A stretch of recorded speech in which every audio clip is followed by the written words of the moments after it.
त्यानंतर सुद्धा गोव्यात शिवसेनेचं काम हे सातत्यानं चालू राहील. या वेळेला आम्ही पाहतोय गोव्यामध्ये जरा नेहमीपेक्षा जास्त धुळा उडालेला आहे. नेहमीप्रमाणे गोव्यात निवडणूक आली की इकडून तिकडे तिकडून इकडे असं उड्या मारण्याचे राष्ट्रीय कार्यक्रम सुरू होतात. मग या उड्या दिल्लीपर्यंत जातात.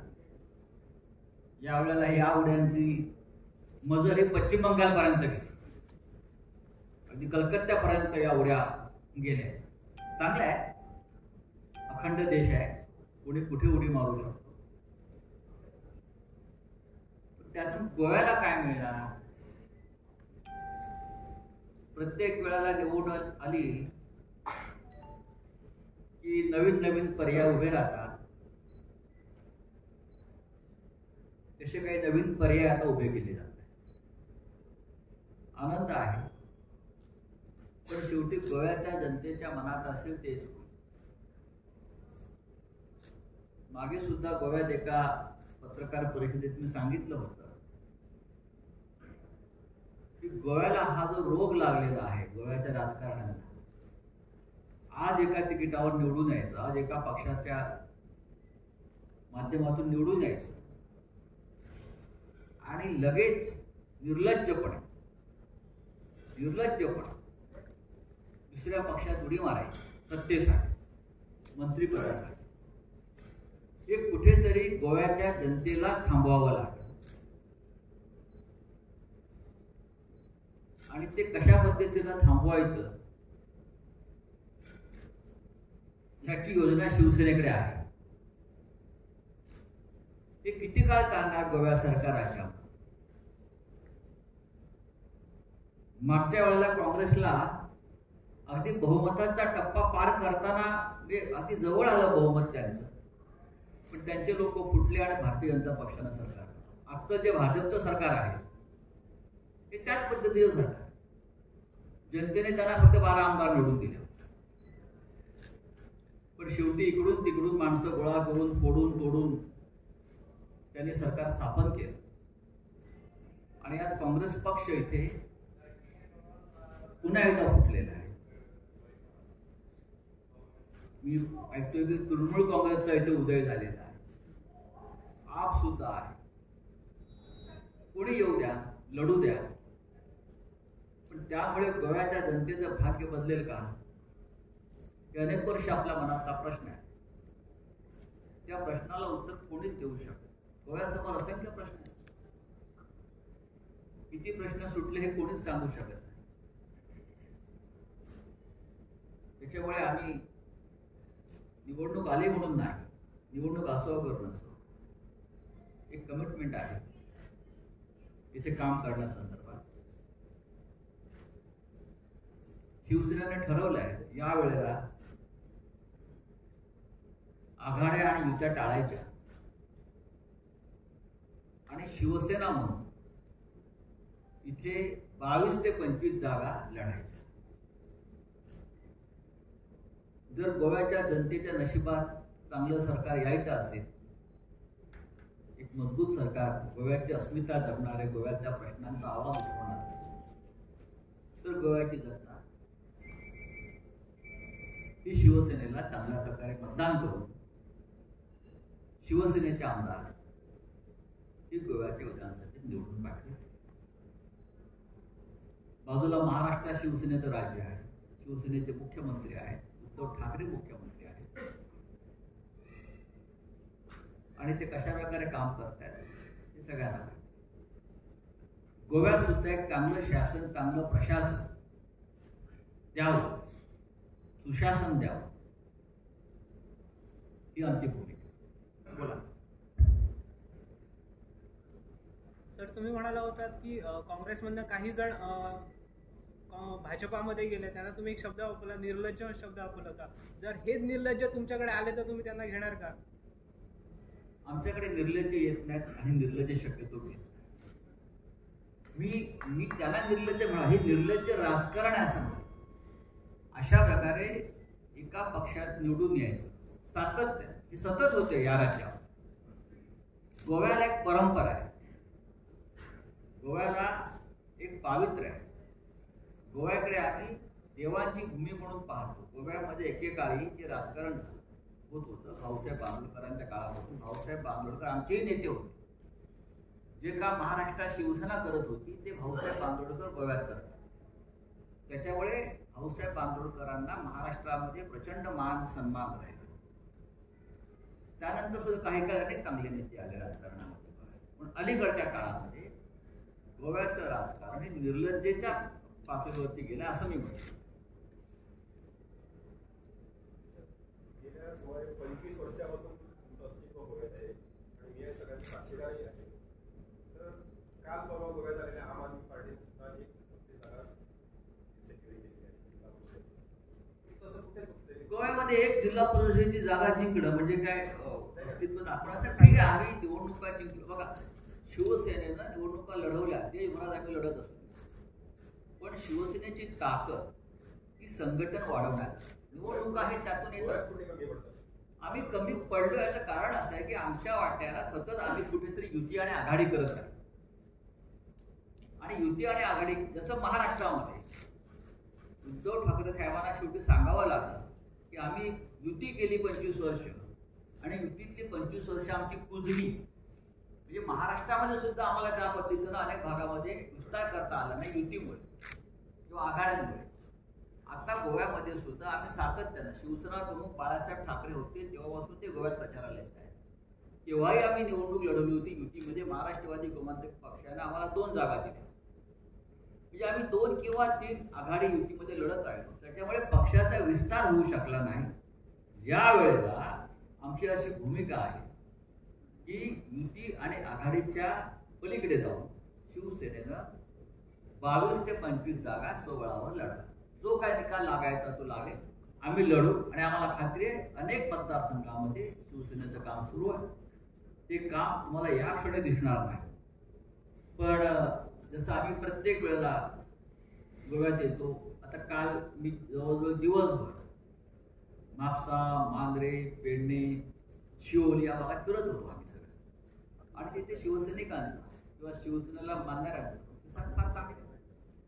राऊत साहेब, महाराष्ट्रात निवडणुकीनंतर हा काँग्रेस, राष्ट्रवादी आणि शिवसेना एकत्र येण्याचा प्रयोग झाला. गोव्यात शक्यता आहे का? मला असं वाटतं की हे असे प्रयोग गोव्यात नेहमीच होत राहिले. त्या प्रयोगातून गोव्याला काय मिळालं? आताही तोच प्रयोग आहे झालेला. गोव्यामध्ये प्रमोद सावंत हे राज्याचं नेतृत्व करतात. मनोहर पर्रीकरांनंतर गोव्याची अवस्था ही तशी तितकीशी बरी नाही. पण समजा गोव्याला आता नेतृत्वच नाही.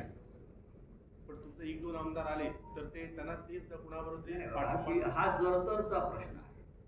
जे गोव्याच्या हिताचा असेल त्या संदर्भात निर्णय घेणं ही आमची कमिटमेंट आहे. शेवटी आम्ही राज्याचंही सगळ्यात आधी पाहतो. आम्हाला विरोधी पक्षात बसावं लागलं तरी चालेल. आमचं अख्खं आयुष्य विरोधी पक्षातच गेलं आणि विरोधी पक्षामध्ये बसणं हा अपमान नाही. विरोधी पक्षामध्ये बसून सुद्धा राज्याच्या लोकांचे प्रश्न चांगल्या प्रकारे मांडता येतात हे दाखवून देणारी शिवसेना आहे. त्याच्यामुळे आम्ही निवडणुका जिंकतो नाही जिंकतो, आमचे किती आमदार आले. महाराष्ट्रामध्ये 25 वर्ष आम्ही सत्तेत नव्हतोच ना सुरुवातीला. 25-30 वर्षानंतर आम्ही सत्तेमध्ये आलो की दिल्लीपर्यंत पोहोचलो. पण तोपर्यंत आमच्या संघटनेची ताकद ही महाराष्ट्रात, देशात कायम राहील. उत्तर प्रदेशमध्ये लोक म्हणत यांचं संघटन काय आहे, पण राम मंदिराचं सगळ्यात मोठं आंदोलन हे शिवसेनेने केलं उत्तर प्रदेशमध्ये. ते बाबरी तुटेपर्यंत आम्ही आंदोलन करत राहील. याला संघटनेची ताकद नाही. ती ताकद आमच्याकडे नक्की आहे. होय, प्रत्येक वेळी तुमची भूमिका बदलतात. मी असं का म्हणते याच्यामागे एक मोठं कारण आहे. जेव्हा मराठी राजभाषेसाठीचं आंदोलन केलं होतं पण तुम्ही आता तुमची भूमिका बदलली. नेमकं स्पष्ट करा, भाषेबद्दल तुमची काय भूमिका आहे? भाषेबद्दलची भूमिका स्पष्ट आहे. मराठी आज सरकारनं कोकणी आणि मराठी या दोन्ही भाषेला दर्जा दिला. आणि बघा की कोकणी आणि मराठी साहित्य, मराठी भाषा, कोकणी भाषा या एकमेकांचा दुस्वास कधीच करत नाही. मराठीला स्थान, मी आज इथे मराठीमध्ये बोलतोय आणि आपण मराठीमध्ये संवाद साधतोय. आज गोव्यात सकाळी उठल्यावरती मराठी वृत्तपत्र वाचली. आज एक गोव्यामधली बहुसंख्य जनता ही टीव्हीवरती मराठीच मालिका पाहते आणि मराठीच बातम्या पाहते. तुम्ही असं कसं म्हणता की गोव्यात मराठी नाही म्हणून? गोव्यात मराठी आहेच. का कोकणी आणि मराठी असा वाद तुम्ही कशा निर्माण करता? मराठी आहेच ना, इथे कायम मराठी आहे. कोकणी आणि मराठी या बहिणी आहेत असं आमचं कायम म्हणणं राहिलेलं आहे. आजही घेतो काय घेऊ नये? गोव्यामध्ये गोव्याच्या स्थापनेपासून इथे मराठी राहिली आहे, पोर्तुगीज काळापासून. जर तुम्ही पोर्तुगीजांच्या दस्तावेज पाहाल तर इथे मराठी आहेच. मराठी शाळा पोर्तुगीज काळापासून आहेत, त्या टिकल्या पाहिजेत, मराठी भाषा राहिली पाहिजे असं गोव्यातल्या प्रत्येक जनतेला, नागरिकाला वाटतंय. मी जेव्हा महाराष्ट्रातून इकडे येतो तेव्हा माझ्याशी संवाद मराठीतूनच साधला जातो. याचा अर्थ असा आहे की गोव्याच्या भूमीमध्ये मराठी रुजली आणि ती वाढत राहील. आजही कोकणी भाषेला साहित्य अकादमीचा पुरस्कार मिळतो, तर मला असं वाटतं की तो मराठी भाषेचाही सन्मान. बाबा बोरकरांसारखे कवी असतील, शंकर रामाणे सारखे लेखक कवी असतील, यांचा सन्मान हा जेवढा महाराष्ट्राने केला तेवढा कोणी केला नाही. पण बाबा बोरकर हे तेवढ्याच सुरेल प्रमाणात कोकणीत सुद्धा साहित्य लेखन करतात. बोला सर, तुम्ही म्हणालात की 25 वर्ष तुम्ही युतीत होत, भाजपासोबत युतीत होता, त्यावेळी कुजलात असं तुम्ही. असं माननीय शिवसेना पक्षप्रमुख. पण सर, ज्यावेळी तुम्ही सत्तेत होता त्यावेळी राष्ट्रवादी काँग्रेसवरती टीका करायचा. आज भूमिका का बदलली? कुठे भूमिका बदलली? आज तुम्ही भाजपवरती टीका करताय, काँग्रेस आणि राष्ट्रवादीच्या खांद्याला खांदा लावून राज्य करतात. कोण टीका करताय? तुमचे तुम्ही असं महाराष्ट्राविषयी बोलताय का? महाराष्ट्राविषयीच बोलतोय. युती कोणी तोडली? तुम्ही जरा विषय समजून घेतला पाहिजे. तुम्ही म्हणाला 25 वर्ष तुम्ही सत्तेमध्ये राहिलात. तुम्ही जरा विषय समजून घ्या. ही वेळ का आली? ही वेळ कोणी आणली आमच्यावर? मग आज 25 वर्षानंतर का वाटलं तुम्हाला कुजलं असं? तुम्हाला परत विषय समजलेला नाही. तुम्ही म्हणालात की तुम्हाला विषय समजलेला नाही. मी तुम्हाला परत सांगतो, शिवसेनेबरोबरची युती 25 वर्षाची आम्ही नाही तोडली, ती भारतीय जनता पक्षानं तोडली आणि त्यानंतर आम्हाला एक वेगळ्या मार्गाने जावं लागलं. I always made political statements.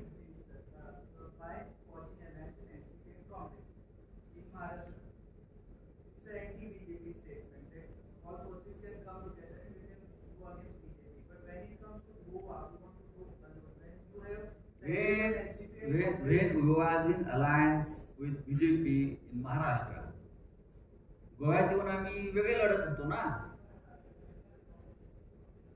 Maharashtra की राजनीति महाराष्ट्र, गोवा अलग स्टेट है. एक प्रश्न असा आहे की गोव्यात जुन्या आणि नव्या राजकीय पक्ष म्हणजे जे विरोधी पक्ष आहेत त्यांची इतकी गर्दी झाली आहे आणि प्रत्येक पक्ष काँग्रेस, तृणमूल, आप, शिवसेना स्वबळावर लढण्याची भाषा करते. तर एक राजकीय विश्लेषण असं केलं जाते की भाजपचा विजयाचा मार्ग इथे सोपा आहे. मला असं वाटत नाही. मागच्या निवडणुकीच्या वेळेला सुद्धा भाजपच्या जागा घटल्या. आपण पाहिलं असेल, त्यांची सत्ता असताना सुद्धा जागा घटल्या होत्या. मला वाटतं 22 वरून 21 वरून 13 वर त्या आल्या ना. तेव्हा सुद्धा साधारण असंच चित्र होतं, फक्त तृणमूल काँग्रेसनं. आता तृणमूल काँग्रेसचा एक प्रवेश झालेला आहे. बाकी आम्ही सगळेच एकत्र होतो, वेगवेगळ्या पद्धतीने लढत होतो. गोव्याच्या जनतेला जे हवं आहे ते शेवटी ठरेल. आता गोव्याची जनता गेल्या 5 वर्षापासून पाहते कोणत्या प्रकारचं राज्य आणि कोणत्या प्रकारचं शासन येते चालते. आज सकाळी वृत्तपत्रात मी पाहतो काय सरकार आपल्या दारी, म्हणजे करोना घरोघरी, करोना आपल्या दारी घेऊन चालते. अर्ध मंत्रिमंडळ करोना पॉझिटिव्ह, अर्ध मंत्रिमंडळ घराघरात करोना वाटत. करोनाच्या काळामध्ये जी अनागोंदी या राज्यात झाली ती देशात कुठे झाली नाही. ते एक नोकऱ्यांच्या लिलावाचा विषय तर फारच लागला. फक्त मंत्र्यांच्या, भाजपच्या मंत्र्यांच्या, आमदारांच्या, नेत्यांच्याच मुलांना कशा काय नोकऱ्या मिळत आहेत तिथे सरकारी, हा एक गंभीर विषय आहे. तुम्हाला असं वाटतं हा विषय लोकांपर्यंत गेला? मांडवीतून कॅसिनो काढण्याची त्यांची भूमिका होती. आज परत 1 वर्ष एक्सटेन्शन दिलेलं आहे. म्हणजे सरकारला रेव्हेन्यू मिळतीपर्यंत ठीक आहे, पण टेबला खालून रेव्हेन्यू किती मंत्र्यांना मिळतोय त्याचा हिशोब सुद्धा जनता मागे. तेव्हा ह्या सगळ्या गोष्टी म्हणजे काय चांगल्या शासनाच्या किंवा प्रशासनाच्या ही लक्षणं नाहीये. Sir, we have seen that all national party leaders are currently campaigning Gwalior for TMC.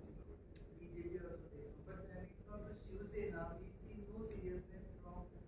Who told you there is no seriousness in our campaign? Because your last time vote share was 1 to 2% of the total votes.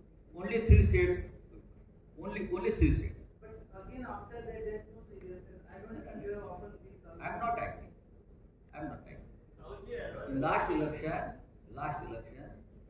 we got only 3 seats from that MGP and Goa सुरक्षा. Only 3 seats. तो आप क्या हमको इतने vote share mill सकता उसमें?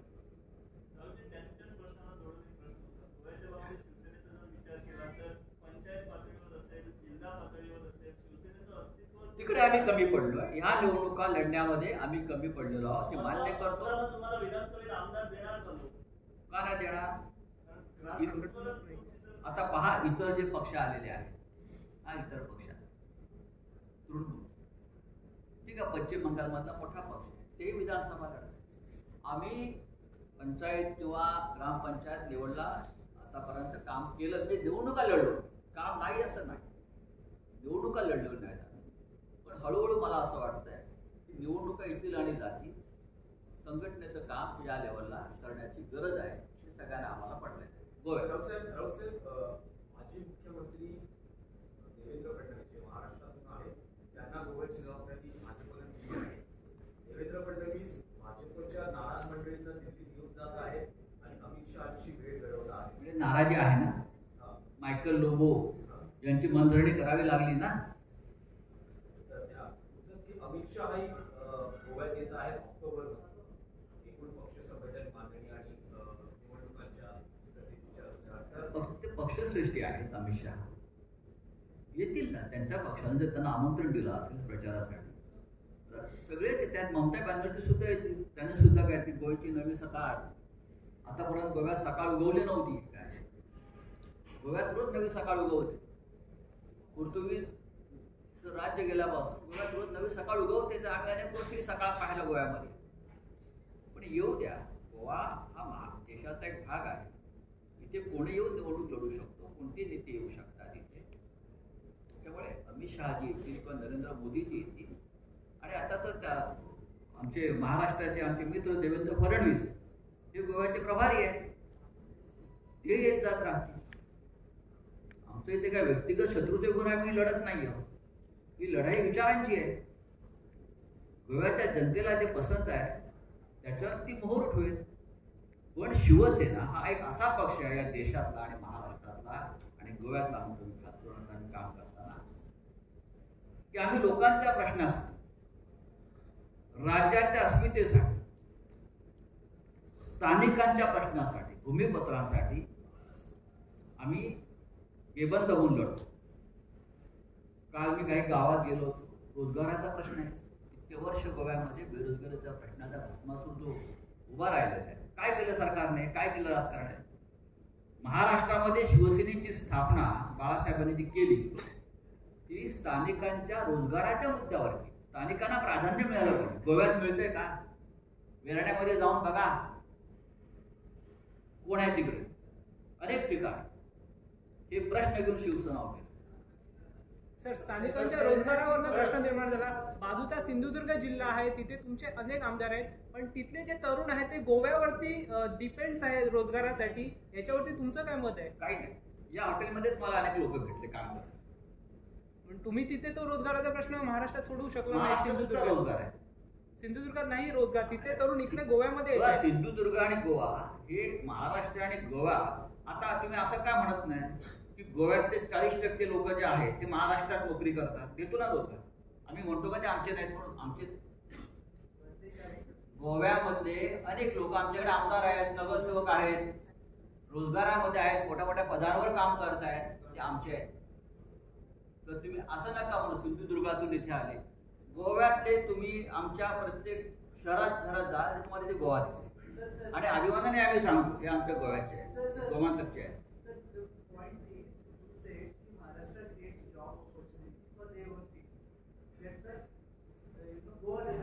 गोवा आणि बेळगाव साठी महाराष्ट्राचे दरवाजे काय उघडे? सर, सर हिंदी में चाहिए सर। कैसे देख रहे हैं अपकमिंग इलेक्शन? कौन सा? 22 का सर। क्या असेंबली इलेक्शन है ना, कैसे? असेंबली इलेक्शन में मैंने आपको बताया पहले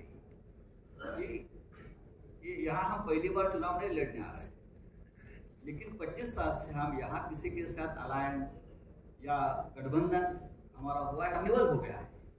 जो भी आता है गोवा में एक लेबोरेटरी हो गई। कोई पश्चिम बंगाल से आता है, कोई दिल्ली से आता है, चुनाव लड़ता है। लड़ने गोवा में कोई भी चुनाव लड़ सकता है, लेकिन गोवा और महाराष्ट्र का एक इमोशनल रिलेशन हमेशा रहा है और रहेगा। और खास करके शिवसेना और गोवा का भी एक रिलेशन रहा। चुनाव में हार जीत के बाद छोड़ दीजिए, लेकिन हमारा हमेशा यहाँ आना जाना है। तो हम यहाँ लगभग 25 सीट लड़ेंगे गोवा में और अपनी ताकत पर लड़ेंगे, अपने बलबूते पर लड़ेंगे। ये हमारा निर्णय है उद्धव ठाकरे जी का। सर, 2 दिवसापूर्वी सामनावरून एक वक्तव्य आलं होतं की real bit party Bharatiya Janata पक्षाला उद्देशून म्हटले गेले, असं म्हटले गेले। इथे बीट मिळत नाही का? यांची भूमिका आहे, भारतीय जनता पक्षाची एक राष्ट्रीय भूमिका आहे गोवा सत्तेसंदर्भात। पण ती गोव्यात वेगळी भूमिका आहे ना, किंवा नॉर्थ ईस्टला वेगळी भूमिका आहे। याच्यावर त्याने म्हटलं की तुम्ही असं दुटप्पी धोरण ठेवू नका, तुमचं एक धोरण राष्ट्रीय आहे ना, मग ते राष्ट्रीय धोरण ठेवा। रिअल बीट पार्टी म्हणजे काय म्हणणं, काय तुम्हाला माहिती आहे मला काय सांगायचं? तुम्ही अग्रलेख वाचलेला आहे सामना, आणि सामनाचा अग्रलेख जेव्हा तुम्ही वाचता तेव्हा ती भूमिका आहे। सर, ऑपरेशन कह रहे हैं कि पुलिस कमिश्नर परमवीर सिंह को शिवसेना ने भगा दिया। How do comment? गोवा के कमिश्नर के? मुंबई मुंबई के है ना, तो जवाब मुंबई में मिलेगा उसको। मुंबई में मिलेगा, मुंबई में आएगा पूरा जवाब देगा। नेशनल लीडर देखो बोल क्या बोलता है उसके ऊपर मैं जवाब नहीं दूंगा।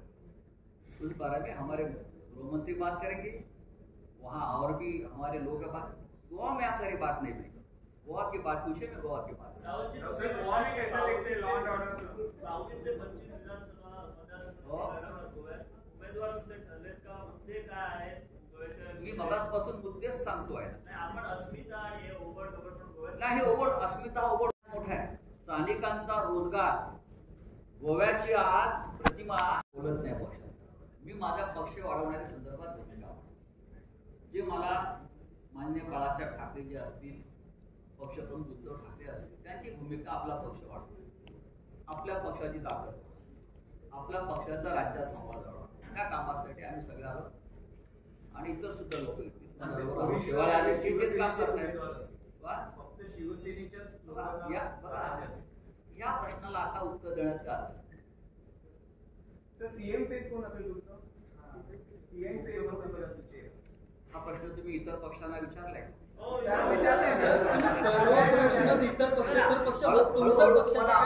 समोर येईल, थँक्यू हळूहळू समोर येईल ना चेहरा। आम्ही देशाचं राजकारण करतोय तेवढं बोलूया। थँक्यू, चला धन्यवाद। थँक्यू, धन्यवाद।